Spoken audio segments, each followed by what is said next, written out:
ઉનાળો શરૂ થતાં જ કેસરના આગમનને કેરીના રસિયાઓ વાટ જોઈને બેઠા હોય છે, પરંતુ ચાલુ વર્ષે ગ્લોબલ વોર્મિંગની અસરને પગલે ખેડૂતો ખૂબ જ ચિંતિત બન્યા છે। આ ચિંતાનું કારણ છે કેરીમાં આવેલ ખરણ। ખરણ એટલે કેરીના આંબા પર ઝૂલી રહેલી મધ્યમ કદની કેરીઓનું ખરી પડવું। આ વર્ષે કોળમણીમાં તો છે ને એવું છે કે દર વખતે ચોમાસુની સિઝન આવે ને તો અહીંયા કોળમણી પડે, એને બદલે આ બે મહિના પહેલાં કોળમણી આવી ગઈ।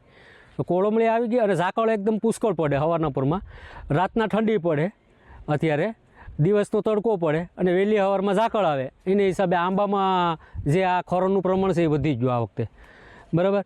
હવે ખરણનું પ્રમાણ વધી ગયું એટલે ઇઝારિયાને આપણે માની લો કે જે કંઈ કિંમતમાં આપ્યું હોય એટલે એને એમાં પૈસા એના થાય એમ નથી, એટલે ઇઝારિયા હવે બગીચા મૂકીને ભાગવાની તૈયારી કરે, એટલે બધા અળીઓ ગળીઓ છે એટલે તો આવે કિના માથામાં ખેડૂતના, એટલે નુકસાની તો આ વર્ષે છે જ।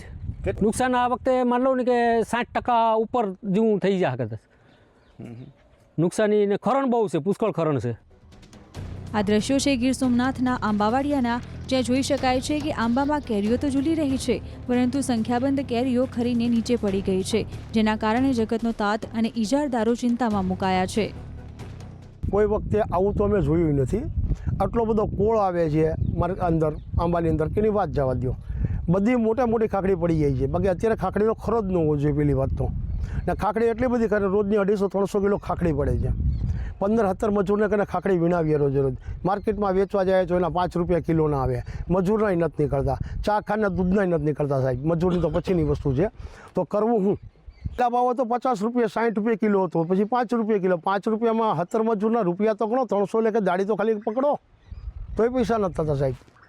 રોજની આ બગીચો 200 કલમું છે, આની અંદર આમાંથી 250 કિલો ખાખડી રોજની જડે છે, બરાબર છે। રોજ એક છોટા હાથે હું ઠાઠો રોજ મારે ભરાય, 700-800 કિલો રોજની ખાખડી વીણું છું। કોળ તો હોવો જ ન જોઈએ આ મહિનામાં, એટલો બધો કોળ આવ્યો તેની વાત જવા જો। જ્યારે ઝાકળની જરૂર હતી ત્યારે ઝાકળ ન આવ્યો, અત્યારે પુષ્કળ ઝાકળ આવ્યો કે બધા આંબા ખોળાઈ ગયા છે। તમે જોઈ શકો છો આખા બગીચામાં ક્યાંય ખાખી કલરનું પત્તું તમને નહીં જોવા મળે। ઉલ્લેખનીય છે કે ચાલુ વર્ષે આંબાઓમાં ફૂડ ફ્લાવરિંગ અટકી ગયું છે, સાથોસાથ વેજીટેટિવ ગ્રોથ આવવાથી નવી કૂંપણો ફૂટવા લાગી છે, તેને લઈને કેસર કેરી મોટા પ્રમાણમાં ખરી રહી છે। ત્યારે ગત વર્ષની સરખામણીએ આ વખતે કેસર કેરી માર્કેટમાં માત્ર 40% આવે એવી સંભાવના ખેડૂતો અને ઇજારદારો વ્યક્ત કરી રહ્યા છે।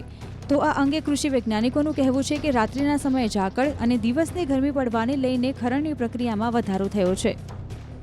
આંબાની જો પરિસ્થિતિ જોઈએ તો આ વર્ષે આમ તો શરૂઆત દિવાળી પછીના સમયથી વાતાવરણની ઘણી બધી પ્રતિકૂળતાઓ છે, અલગ અલગ સમયે માવઠા પીડ્યા, એના પછી જેને ગરમીનો પિરિયડ મળવો જોઈએ, ઠંડી મળવી જોઈએ, નથી મળી, એટલે અત્યારે જે પરિસ્થિતિ છે ઘણી જગ્યાએ ખાસ એવું જોવા મળે કે આંબાની અંદર કોળામણ આવી ગઈ, જેને વેજીટેટિવ ગ્રોથ કહેવામાં આવે। હવે જ્યારે આવું કોળામણ આવે તો એની અંદર ફ્લાવરિંગ નથી આવતું ને કેરી નથી બેસતી, એટલે સૌથી મોટું ખેડૂતોને નુકસાન થવાની એ શક્યતાઓ રહી। બીજું જેની અંદર ફ્લાવરિંગ લાગી ગયું છે અને ફ્લાવરિંગમાંથી મગ્યાઓ બંધાઈ ગયું એટલે કેરી વટાણા જેવડી થઈ ગઈ છે, એ કેરીઓ પીળી પડીને ખરે છે। તો ખરણ પાછળનું સૌથી મોટું કોઈ કારણ જવાબદાર તો એની અંદર પોષક તત્વોનો અભાવ કહી શકીએ। બીજું એના અંતરસ્ત્રાવો જે આંબાની અંદરથી નીકળવા જોઈએ, છોડવા જોઈએ, એનો અભાવ રહેતો હોય।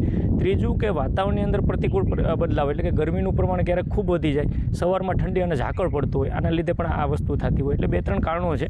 પણ ચોક્કસથી ખેડૂત મિત્રો એના માટેના પગલાં ભરવા માટે એને જે સૂક્ષ્મ તત્વોના ગ્રેડ 4ના ખાતરો આવે, ખાસ કરીને એનો સ્પ્રે કરવો જોઈએ, અને એની અંદર પોટેશિયમ સાયનાઇટ જે ખાતર બજારની અંદર મળતું હોય અથવા તો ગ્રેડ 4 માઇક્રોમિક્સ મળતું હોય, આ સૂક્ષ્મ તત્વોવાળા ખાતરોનો વોટર સોલ્યુબલ ખાતરનો ઉપરથી સ્પ્રે કરવામાં આવે અને પાણી પિયતની સાથે જમીનની અંદર પણ જો આ ખાતરો આપવામાં આવે તો મને લાગે આ ખરણનો પ્રશ્ન અટકી જાય અને કેરીનું બંધારણ પણ ખૂબ સારું થાય અને ક્વોલિટી પણ સુધરી શકે।